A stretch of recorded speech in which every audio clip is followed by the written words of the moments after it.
Est-ce que vous pouvez nous rappeler pourquoi il est important que les Savoyards et plus globalement les Français respectent les consignes qui ont été données hier soir par le président? Et pour protéger les plus faibles, tout simplement. Et depuis le début, nous apercevons que cette crise fait appel au civisme, à un élan de solidarité, c'est-à-dire que chacun à son niveau doit adopter des gestes qui permettent de protéger les autres et de protéger notamment les plus faibles, ceux qui peuvent plus facilement contracter ce virus. Donc nous sommes entrés en une nouvelle phase, parce que vous avez vu qu'il y a eu des phases d'abord de restriction de certains établissements, comme par exemple la fermeture des bars et des restaurants.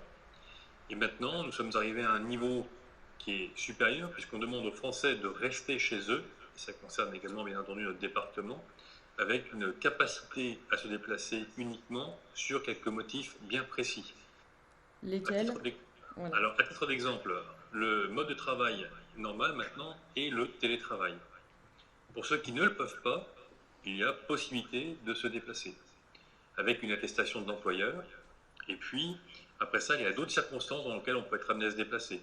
Si on a besoin d'aller chez le médecin, si par exemple on a besoin d'aller faire quelques courses, puisque je rappelle que les commerces alimentaires sont ouverts.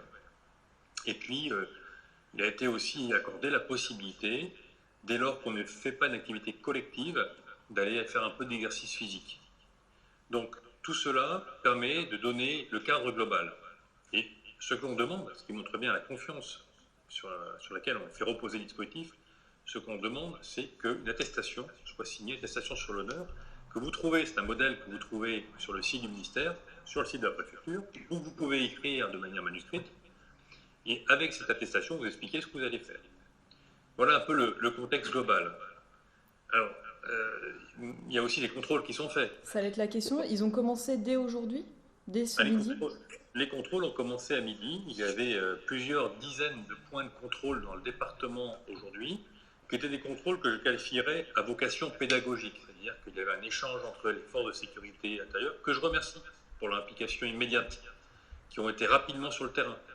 Et donc il y avait un échange entre les forces de sécurité et les automobilistes.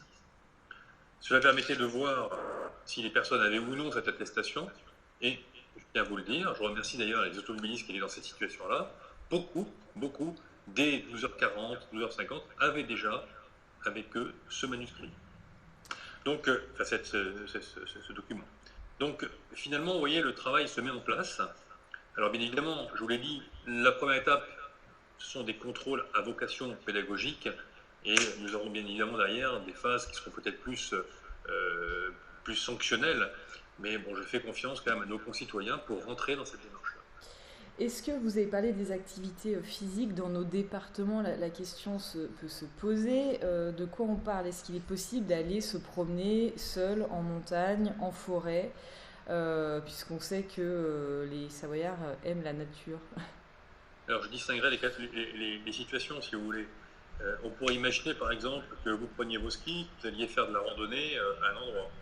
Sauf que si vous arrive quelque chose, vous risquez de déclencher des secours supplémentaires, des secours en montagne, qui peuvent se traduire pour vous, ce que je ne faites pas bien évidemment, par un accident grave, et de vous retrouver dans des services déjà saturés ou qui sont pour l'instant tout à fait opérationnels, qui ne sont pas saturés, mais qui veulent garder de la capacité opérationnelle, et vous retrouvez donc par exemple dans un service qui a besoin d'avoir du temps libre pour s'occuper des patients qui seront touchés par le virus.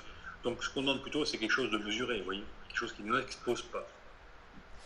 Euh, Oui, concernant les frontières, parce que la problématique se pose notamment avec la Suisse, il y a des mesures qui ont été annoncées pour toutes les frontières, notamment pour les frontières européennes. Du coup, au niveau de la Savoie, est-ce qu'il y a des choses particulières qui sont à savoir? Les mêmes que celles qui ont été exposées par le ministre, c'est-à-dire qu'il y a un contrôle qui se fait et seuls les transferts nécessaires peuvent se réaliser. Pour être très honnête, euh, le tunnel du Fréjus a connu une diminution assez forte du trafic depuis le début des événements et ça s'est intensifié depuis lundi matin.